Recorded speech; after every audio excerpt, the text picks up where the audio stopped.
Hey y'all, what's up? What's up? It's your girl Jamila Nunez, and I'm your host for our special series called Being Black.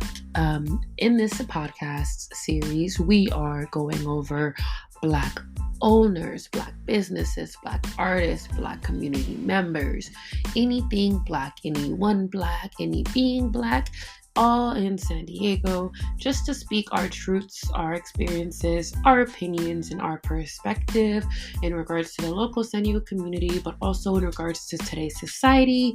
So if you like what you hear, please share each episode, which one you like the most, whatever you'd like. And if you feel like you want to interview and get your voice out there, please reach out to us. All of our information will be in each episode detail. And yes, hope you enjoy. Thank you.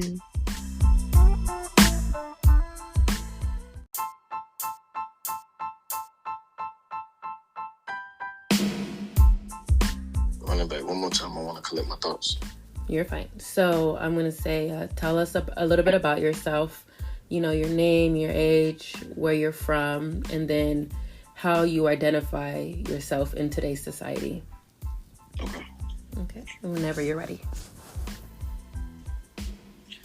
My name is Selah BLaK Sol. I'm from Atlanta, Georgia. I am years old.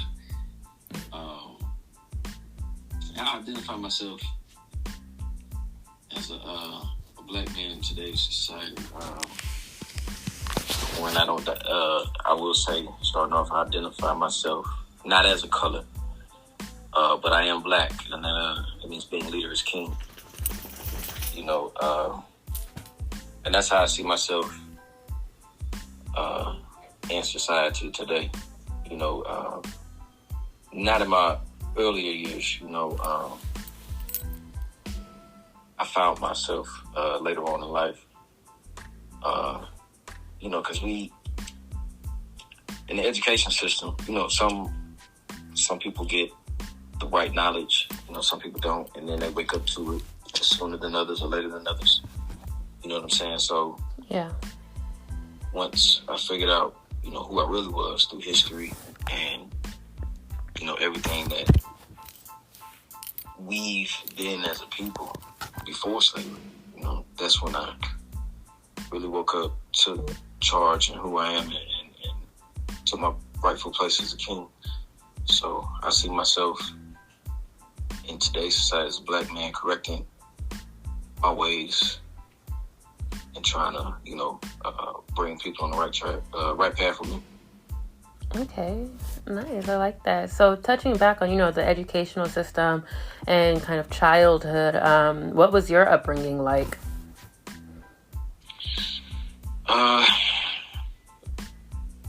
It was like a movie. I ain't gonna lie. Grew up in a 2-parent home. Me being a Black man, in today's society, there's not too many of us growing up in a, 2-family home. And, my parents been together for 40 plus years, and they went to school together as kids. That's beautiful.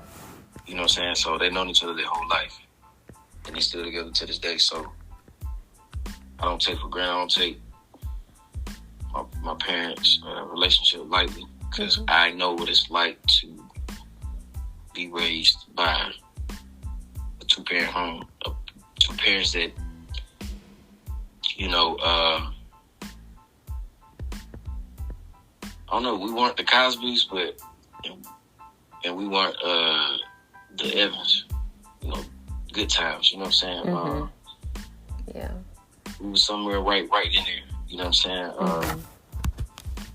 Just having that balance, that creates balance, having both parents in the home. And I don't care what anybody says, having your father, your mother under the same roof, raising you, makes a difference, I can agree with you. In who we become today. Say it again. I said I can agree with you that it does make a really, really huge difference because, some of us aren't, I would say, blessed with that, and we've strived for that. We've longed for that, and for you to be able to still be a Black man in today's society and be able to preach that is just it's beautiful to me. I love to hear that. We all want that, love story. But the fact that they've been together for, you said, 40 plus years, it's the ideal story. It's what we want, it's what we want to hear. So I think that's amazing. You know what? I'm gonna say this, and shout out to Michael Jordan, because people forget that he grew up in a two-family home. Mm-hmm. You know what I'm saying? And look at what he became today as a result of it. You know what I'm saying? His parents respectable. You know what I'm saying? And he's one of the most powerful Black men today. You know what I'm saying? Yeah. So, shout out to him. Yeah, I agree with that shout out. It's something that we should acknowledge a lot more and kind of put out there a lot more, because a lot of us, again, we all have either a single parent or none, or we're adopted. We don't have that luxury. And so being able to see the prodigy of two Black parents being together and raising a child and a man into the society, it makes a really huge difference, So yeah, thank you for that. In regards to the education and schooling, how was that for you? I know that you said that you dove deeper into our history. Was that part of your schooling growing up, or was that something you did outside Absolutely of that? No, it was not, man. I knew about Christopher Columbus, what I'm saying? Right. Stuff they still trying to pump today. Christopher Columbus, I knew about all that, but as a child, I remember, I think it was in middle school or high school, I just started questioning things. I'm like, man, why? What are Black people at? You know what I'm saying? Then right. I get to looking at the cartoons, I'm like, what are Black people at? Just me trying to find myself within history, because all we see is slaves. Mm-hmm. You know what I'm saying? And we never seen anything in history that's taught in the American classroom that goes beyond that. You know what I'm saying? Given we have a rich history. Mm-hmm. You know what I'm saying? And aside from the fact that, we all forget that this place we call the United States was built on blood. You know what I'm saying? It still true remains today. Yep. You know what I'm saying? So, you know what I'm saying? The people that the victors. I'm gonna mess this quote up, but you gonna get what I'm saying? Yeah. The victor always writes history. You know what I'm saying? I know I'm messing it up, but I hope it makes sense. You know what I'm saying? Whoever wins the war writes history. Exactly. You know what I'm saying? But just back to the educational system. I didn't come into the knowledge of that until, I was like, early in my adulthood. I grew up in the church. Mm-hmm. And then one particular scripture, Deuteronomy, stuck out. Somebody pointed it out. And it's, part of the blessing and the curse. And the curse says, if you bless, you'll be blessed here. You know what I'm saying? If you follow the laws of God. But if you don't, this is what happened. One of the curses was, at the end, was you'll be taken to unknown land by unknown men by way of ships. I know I'm messing that scripture up as well. But, follow the trend. For those that's listening. Yeah. When I read that, I got to thinking, I'm like, hold up. There's no other people, group of people on this earth, on this planet, that's been taken to another land, from their homeland to another land on ships. You know what I'm saying? So now I had to dig a little deeper. Started correlating dates and stuff like this. So I looked at the version of the King James Bible that was translated into, English, from Hebrew to English. And at the same time it was translated was like a 3-year period between that and the slave trade. You know what I'm saying? So I'm like, hold up. If you go back, it's like, all right, it's like if somebody murder scene, right? Right. People try to clean it up and they think they cleaned up all the blood, but no. We had this little thing called a black light that's gonna expose everything. Right. And it's gonna really show us what really happened. Whatever you saying don't matter. Because this black light is gonna expose everything. And then that's what we have to be. We gotta be the black light out here. We gotta expose that thing. You know what I'm saying? They covered up the blood. You know what I'm saying? We gotta be that black light and expose it for what it is. We gotta educate ourselves on I completely agree. It really is. The education system in America is how you succeed in America. You know what I'm saying? It's part of the tools you need. Not necessarily, but it is necessary at the same time. Yeah. But what's most important is knowledge of self, knowledge of your history and who you are. It's real. Because you'll walk, having that knowledge, you'll walk different, you'll talk different, you'll live different. You see the world different versus what they, forced you to believe. It's just the polar opposite. Right. They push these things in our face to humanize us and, keep us down, keep us on that low vibration. Hiding that truth. Keep lying in our face. You know what I'm saying? But we got tired of that. So, you know what I'm saying? Right now, we're going to put this black light to the truth and find the truth. And that's where we at. That's just where we have to go with this thing as far as education. Yeah, I completely agree with you. Thank you for just kind of giving us more insight.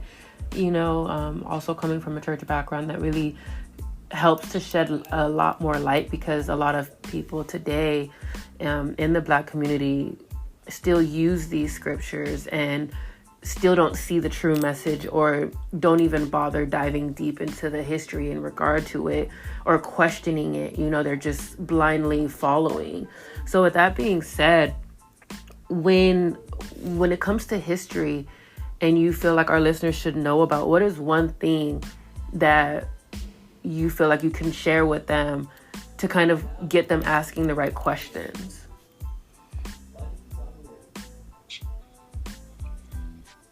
To be honest, every Black woman, being leader is king, being leader is queen. When I say Black, that's what I mean. Every Black man, every Black woman has questions. You know what I'm saying?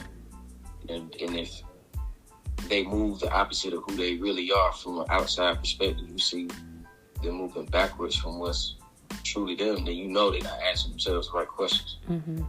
But they're being lied to, and they're lying to themselves. You know what I'm saying? So, one thing is, if you feel yourself having to put on a different face, you got to act different, or you may feel, intimidated, or you feel anything other than how you're supposed to feel when you're around your own people, that's when you got to strengthen your inner Blackness. You know what I'm saying? Know who you are. You know what I'm saying? Look at it again, everything is about polarity. They feed us information to keep us held down, and on the polar end of that, we feed ourselves the right information to lift ourselves up. You know what I'm saying? Yeah. And then when you look at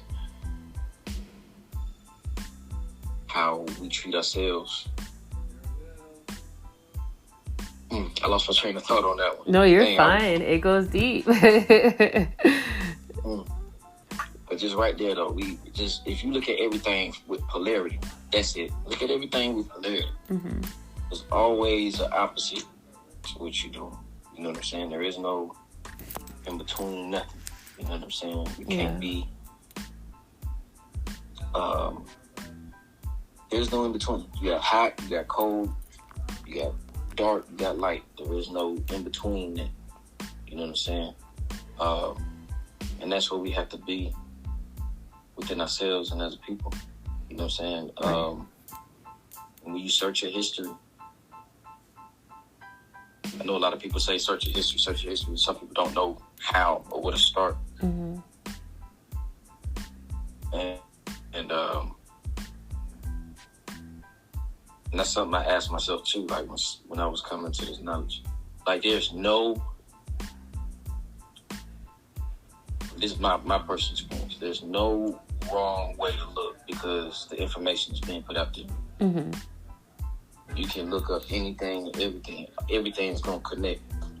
You know what I'm saying? And what I'm learning is you don't necessarily have to focus on one subject, you know, of your history. Mm-hmm. You know what I'm saying? Just like that one scripture from the Bible that opened up a lot.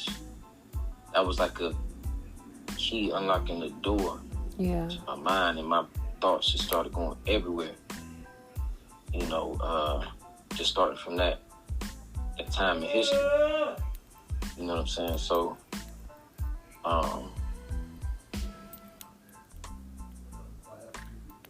yeah. Thank you. I want to kind of touch back on when you were saying knowing yourself, you know, and being aware of like if you're having to put on a mask or change the way you talk or speak or just kind of exist in the world. Putting that in regard to like mental health as a Black person, what are your views on mental health in today's society, and then also in regards to the Black community? Mental health, in regards to the Black community, it goes back to what I was saying. We get a lot of wrong information pumped into us, and that right there, they're messing with your mind. Mm-hmm. So everything in the mind is mental. Yeah. If I can get you to change the way you think, I can get you to change your mind. I can get you to change your mental state. You can go from being this to that. You know what I'm saying? Just look at where we are in today's society as far as entertainment. Mm-hmm. You know what I'm saying? What's being put on TV, what's being said about us, what's the highlight of us. Mm-hmm. When I moved out here to California, and I started going to these wealthy areas, you know what I'm saying, spending time in, because I'm not gonna let nobody keep me from knowing.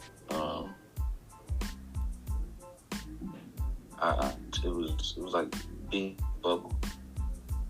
You know what I'm saying? Yeah. I had to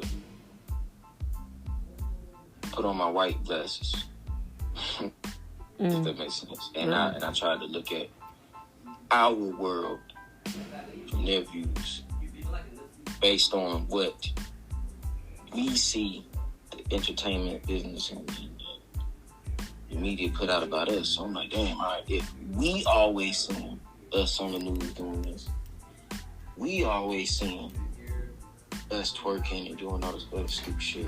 Excuse me, I'm the cousin. It's fine.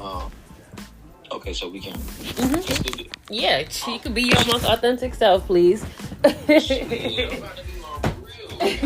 I want all the raw. I want the uncut. There is no editing or nothing. Like, I want everyone to just be them, you know? So, yeah, if you need to cuss, go ahead. I use cuss words in proper context, so I just want to throw out cuss words. You're fine. Some people couldn't do that,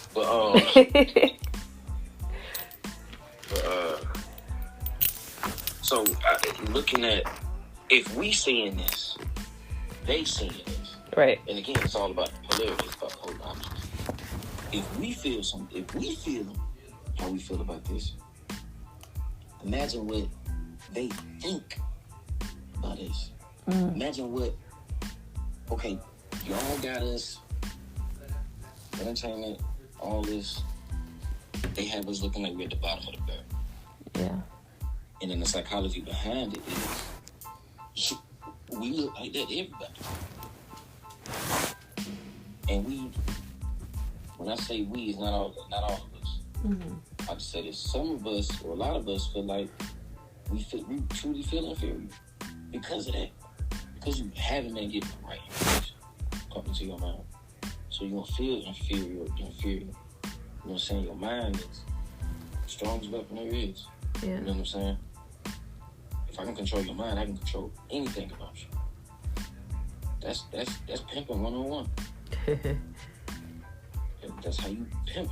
That's how you pimp somebody. I don't mean that in a derogatory way, but that's how you pimp somebody spiritually, mentally, emotionally. Mm-hmm. You get their mind. You feed them. It's a reprogram.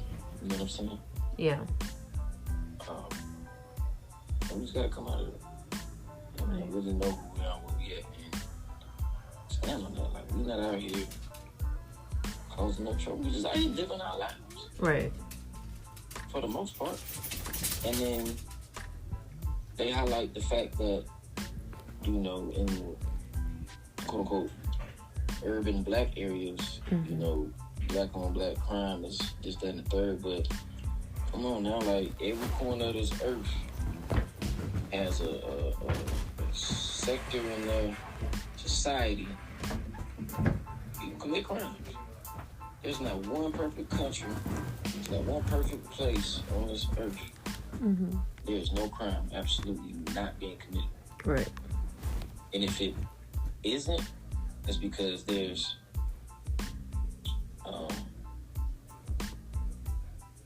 there are, what's the word, I want to use the right word, there are parameters and borders and you know, just like, okay, Beverly Hills. Mm-hmm. You won't see no crime there because guess what?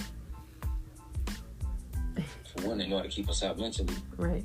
Two, it's the police. They extra. They're gonna be extra hard over there. Mm-hmm. So, crime is everywhere. When they make the focal point us in a negative way, it's gonna have a negative effect on our lives and how we live our life, and how the world views us, and then how the world views us is gonna dictate everything else in our lives: work, school, our relationships, business. Because everybody got this image of us, and then when you got the people that's out here living that they live the normal life, regular life, they ain't, you know what I'm saying? They're human being, not just a black person. They're human, you know, with respect. Mm-hmm. You know, I know how to talk to people. I know how to do this. I know how to do that. I'm a very intelligent person. And if we all get thrown in that same bucket, you know what I'm saying?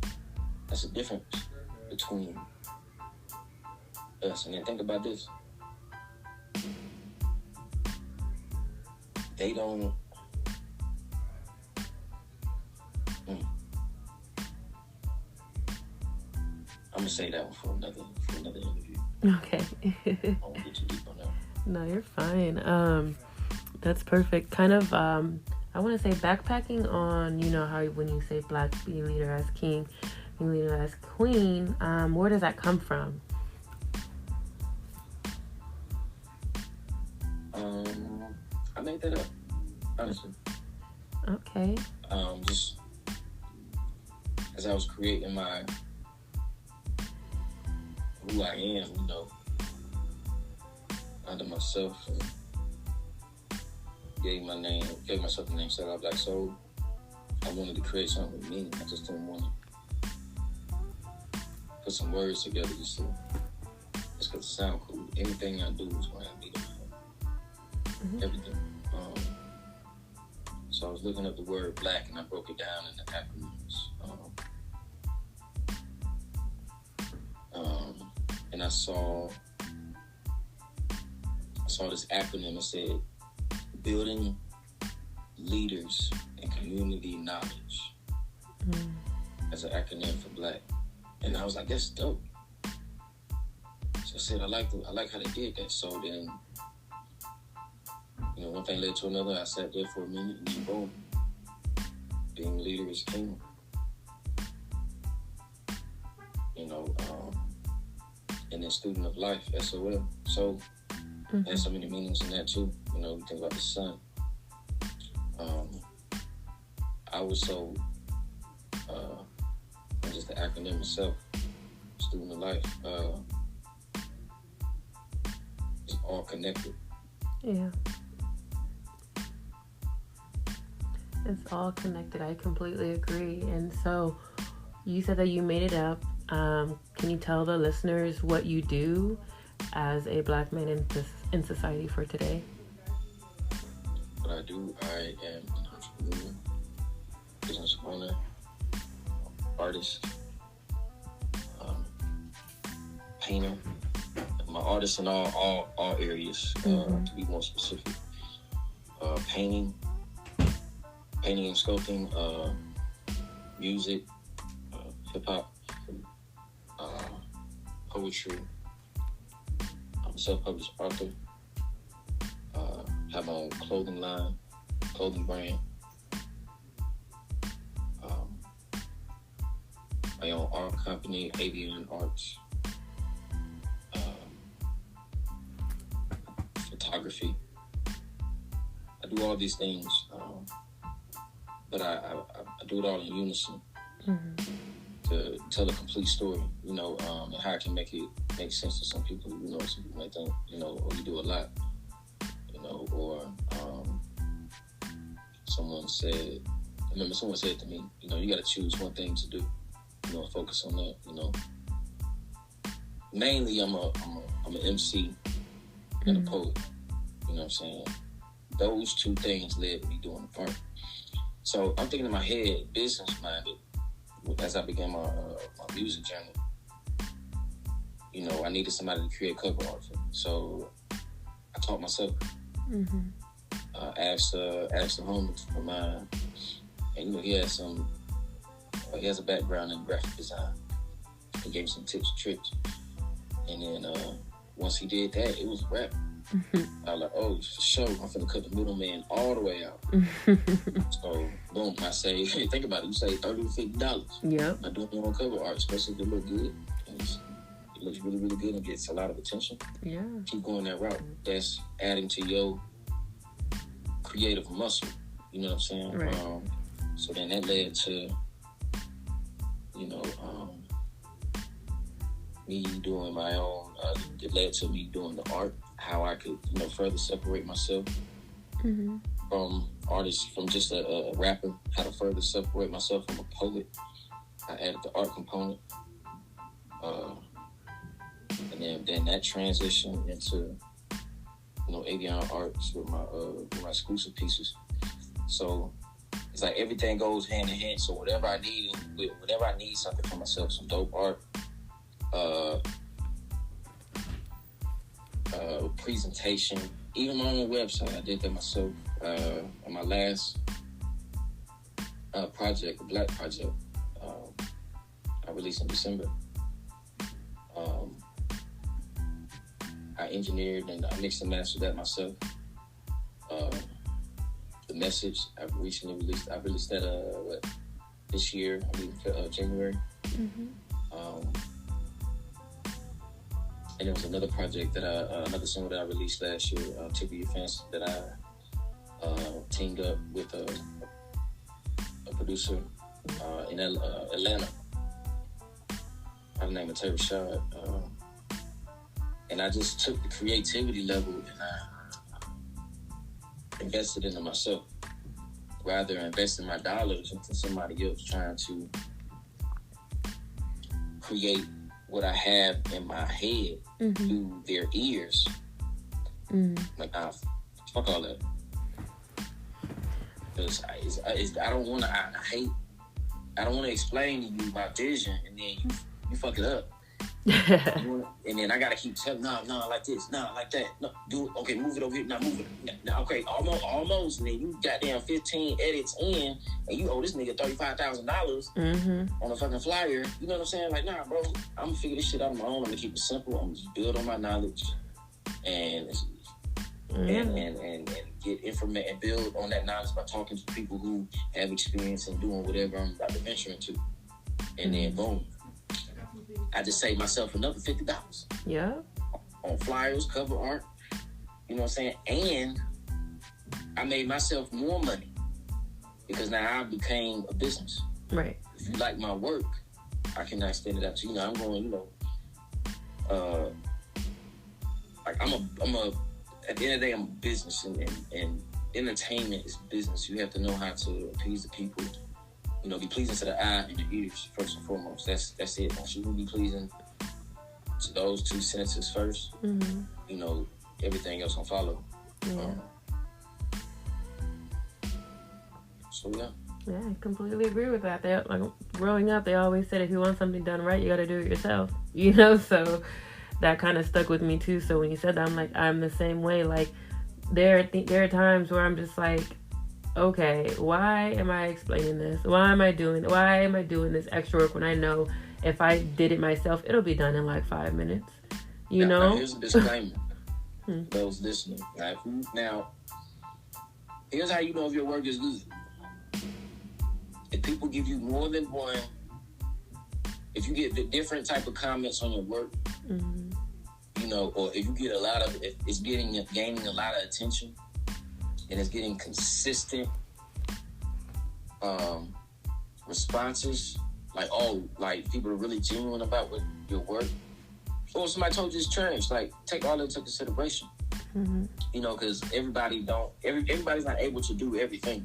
You know, you're only able to do what you're capable of doing, and if anybody hearing this, don't try to put on many hats if you're not able to do that. Sometimes you have to lean on somebody to do something for you, because we always gonna be lacking in some area.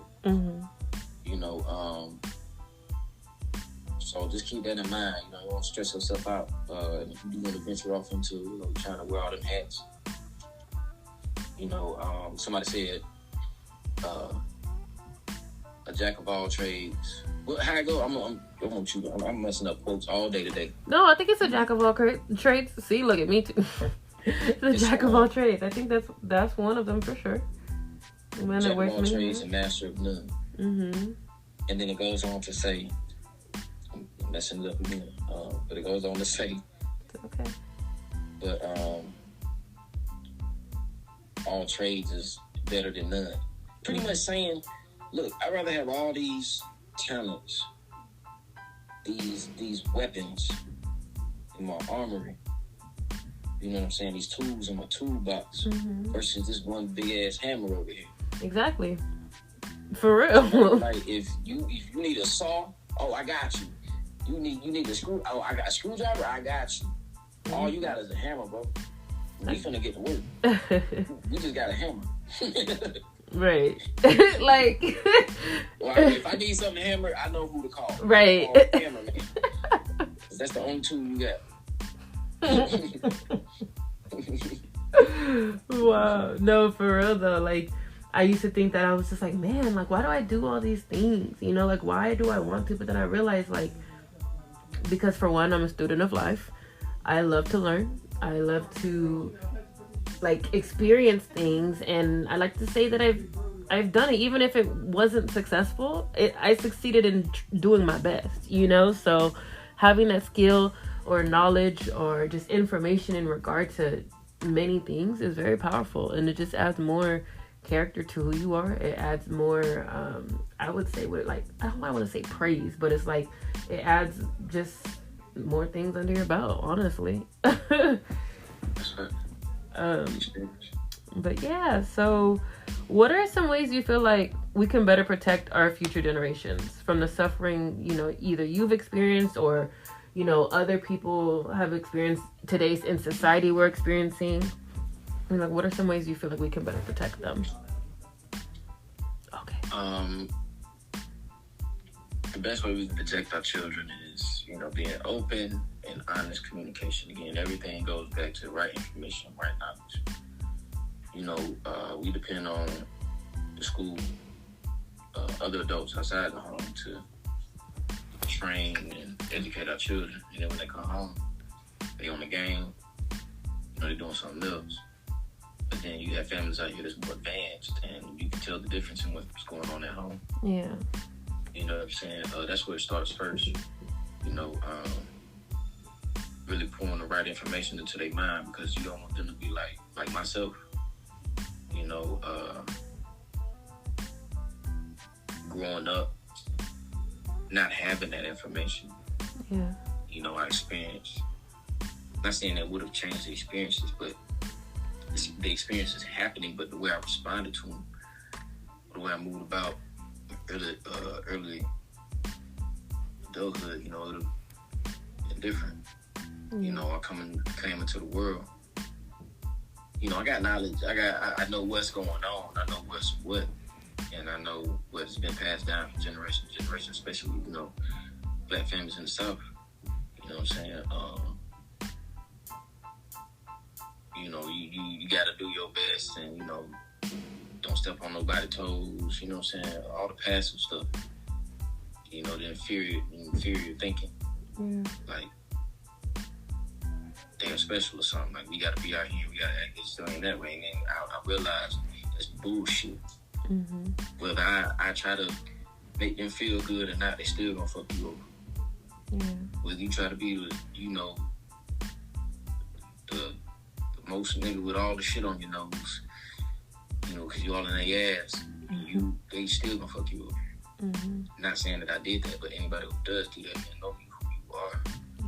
You know what I'm saying? I know your history, and just know who and what you're dealing with.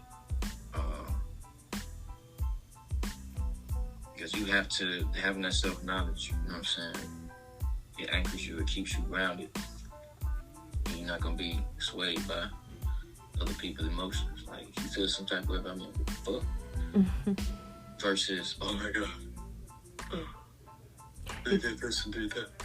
You know what I'm saying? Like, it's a different way to respond. Now, when it comes to the children, I kind of bounced off a little bit from there. But protecting the children, again, that goes back to giving them the right information. First of all, self-defense. Number one, I believe every household should learn self-defense. Period. Every household should learn how to handle a weapon. And that's any kind of weapon. It's part of self-defense. You know, come up with strategies. You should, as a king, you're protecting your castle. You know, I don't know, your castle is your own little country. You know, just like every other country out here has a military, they have a plan, they got strategies just in case, you know, people try to, you know, come in on at will. You know what I'm saying? Now you know how to protect yourself. You know what I'm saying? There's a line of communication. You know what I'm saying? The structure built within the home where, you know, everybody's protected. Everybody knows, has the same information. So that way everybody can move at the same speed. You know what I'm saying? Carry the same responsibility. Yeah. Because at the end of the day, whether you're a child or an adult, children are going to become adults one day. You don't want them to, you know, be lacking it now and then have to learn it when they're in their 30s. Yeah. You know, give it to them now. The world is already giving them the negative. You got the polarities again. They're giving them the bullshit, and you're not giving them anything. So they're getting all this bullshit, and then when it's time for them to get the real shit, they gotta get rid of all the bullshit in order to receive the real shit. Right. So you give them that real shit to kill all the bullshit. That's a lot of shit. Yep. That's a lot of shit. Oh yeah, man. So that's the polarities you're working with, real shit and bullshit. Yes, man. Yes, man. Oh goodness. Well, honestly, like you gave us a lot of information, and I feel like just hearing you kind of talk about your experiences and like what you're doing in today's society to, you know, contribute to the future generations, you know, I see that you're taking a lot of action, and I truly do appreciate you for who you are and, you know, how we met too.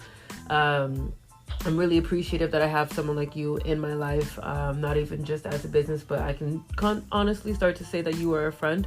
Learning more and more about you, I don't have too many, you know, non-friends, you know, so just the fact that you were able to even just shed some light on a few things and giving some awareness in regards to, mental health and just being able to stick to your truth. It's really appreciated. Is there any last things that you wanted to say before we finished up today?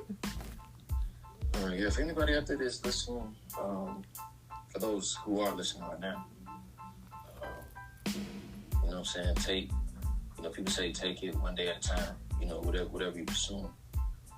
Take it one thought at a time. Mm-hmm. You know what I'm saying? You go through 1,000 thoughts a day. You know what I'm saying? One thought can change your future. So if you have 1,000 right thoughts, imagine how much better your next day will be.